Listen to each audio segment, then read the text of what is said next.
Morning, Mr. Chase. Morning, sir. Which book you use to swear by? The Bible. That's Orly. That's raise it in your right hand. The evidence you're about to give shall be the truth, the whole truth, and nothing but the truth, so help me God. I do, sir. All right, please put. Mr. Chase, you know why you're here. You submitted a statement to this commission. So I'd like to invite you now to either read the statement or to tell your story. Just Okay. go ahead, please. And be mindful of the fact that the entire proceeding is recorded, so you don't have to necessarily pause or give me time to write or anything like that. So please go ahead. Thank you, sir. I Yes. read from the prepared statement. My name is Travis Chase. I'm currently employed at HGP Nightly News, Lot 1 Republic Drive, Bedford Acting, as assistant editor and lead anchor. On March 26, 2017, Mr. Andrew Gillard rang me and informed me that he was offered $6 million to shoot Mr. David Granger, President of the Cooperative Republic of Guyana, during one of his outreaches, or possibly before Mr. Granger had moved from his Durban Backlands home. I then invited Mr. Gillard immediately to come down to the studio to have these allegations recorded on camera for possible broadcast on the HGP Nightly News. Mr. Gillard made himself available on March, I see here, this would be the 30th, 2017, and the recording was done in studio at HGP Nightly News.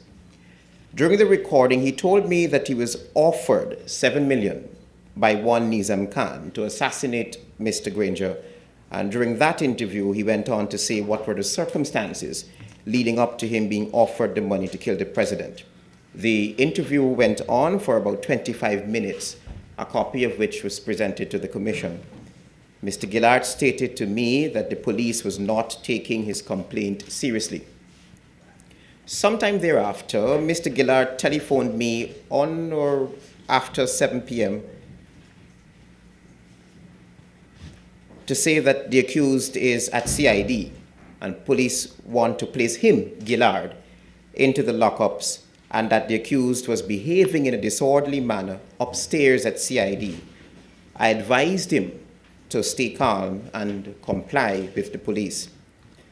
After the video recording was made, I immediately contacted the then head of the Presidential Guard, Mr. Brian Joseph.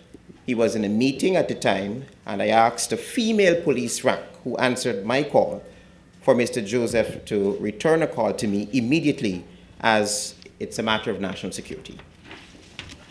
Approximately 20 minutes after speaking with that female rank, Mr. Joseph rang me. I told him I have a recording of Mr. Gillard detailing an alleged plot to assassinate Mr. Granger.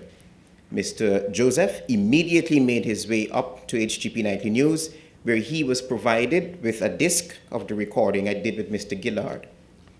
On the set day of the recording too, I contacted head of the Special Organized Crime Unit, Suku, Assistant Police Commissioner Sidney James, and told him of the recording. Mr. James advised that such a matter is very sensitive and that I should also report this matter to the high authorities. On that day too, Mr. James was provided with a copy of the interview. On or about March 30, 2017, I also sought and obtained legal advice from Mr. Selwyn Peters, Canadian attorney called to the Guyana Bar. His advice was that I not make the video public. I also met with Mr. Peters, and he advised me how to deal with the situation as an investigative reporter so that my safety and integrity is preserved and protected. I also provided Mr. Peters with a copy of the recording. Throughout the time I was involved in interviewing Mr. Gillard, I tried to engage the crime chief, Mr. Wendell Blanham, on whether this matter was reported to the police or to ascertain the progress being made in investigating these serious allegations made by Mr. Gillard. But repeated calls to Mr. Blanham went unanswered. I held on to the interview for weeks, all this time trying to find out from the police what, if anything, was being done in relation to this matter. On April 20, 2017, I continued to have grave concerns with how this matter was being handled given my interviews with Mr. Gillard and the conduct he related to me by the police. I attended the post-cabinet media briefing and I inquired from the Honorable Minister of State, Joseph Harmon, whether or not the government was informed of an alleged plot to assassinate the president and what was done by the police to investigate this matter. The minister confirmed the report and the ongoing investigation. I ran with the story then that the police are investigating the alleged plot to assassinate the president like all the other media houses, except that I had exclusive footage of the complaint, parts of which I ran over 3 news cycles. After airing the footage of the interviews with Mr. Gillard, I was followed around on numerous occasions by police operatives. I reported this to Assistant Police Commissioner Clifton Hicken because I was concerned for my safety. And at this point, Mr. Hicken told me to be careful, and if I observed the vehicles in question, I should notify him immediately. On April 21, in a public broadcast, Commissioner of Police Silal Prasad and the Minister of Public Security Kemraj Ramjatan accused me of not notifying anyone in the government or the police of the allegation prior to airing it public. This is false, having regard to the above. A few days after that, Mr. Gillard contacted me again. He told me that he read somewhere that the police are saying that they could not locate him for a confrontation to be done. On April 25, 2017, I advised Mr. Gillard to present himself at CID Ivleri. I followed him with the camera and interviewed him outside CID, after which he presented himself to police there. At that interview, Mr. Gillard spoke of the confrontation that took place with a cousin of the alleged accused, the conduct of the police at CID, and how he was mistreated.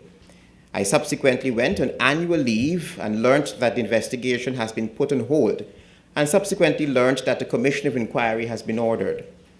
On June 10, 2017, I contacted Mr. Gillard again and conducted a follow-up interview on the story, to which he made the same allegation and accused the police of covering up the matter. The story ran on the nightly news on June 13, 2017. I believe the statement by me is true and correct, all of which is submitted. Thank you very much, Mr. Chase. And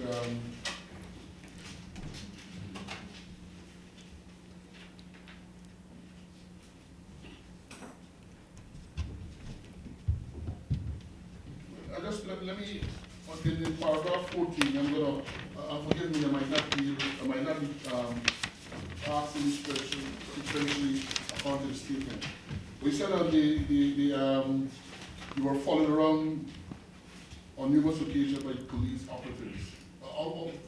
Just describe what actually took place. Just go ahead, yeah. This following around by police operatives started even before this entire episode with Mr. Gillard. When I interviewed Mr. Sean Hines, when I had interviewed Mr. Barry Dr. Ram, I interviewed a guy called Alvin Reed. I believe he was wanted, the police said he was wanted for a murder, but they did not issue a wanted bulletin. He contacted me, my cameraman and my driver went 3-something in the morning to interview Mr. Reed where he was.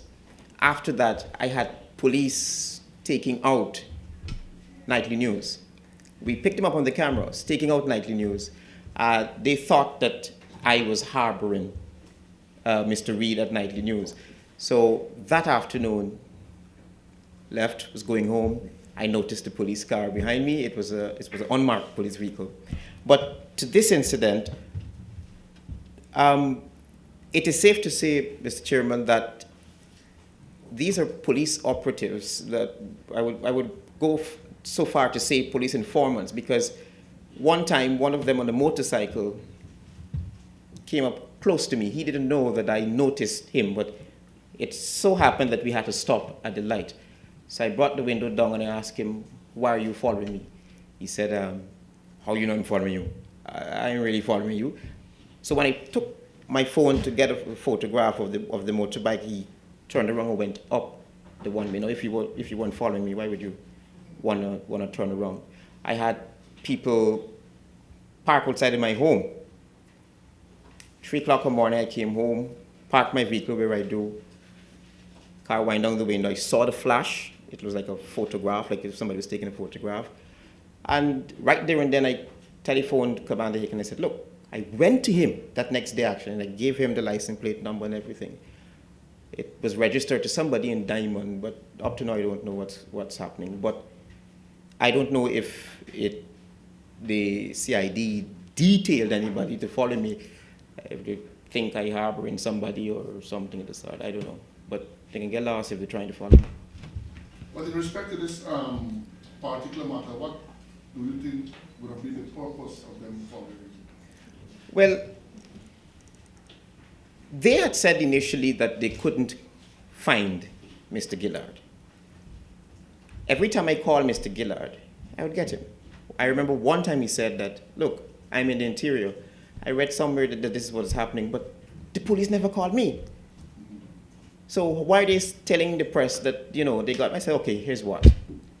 We'll meet so. I don't know if they tap my phone calls or what, but every time I'm en route to meet Mr. Gillard, I'm being followed. And that's the truth. Yeah. And you said Gillard indicated to you that he was available at all times? He was available.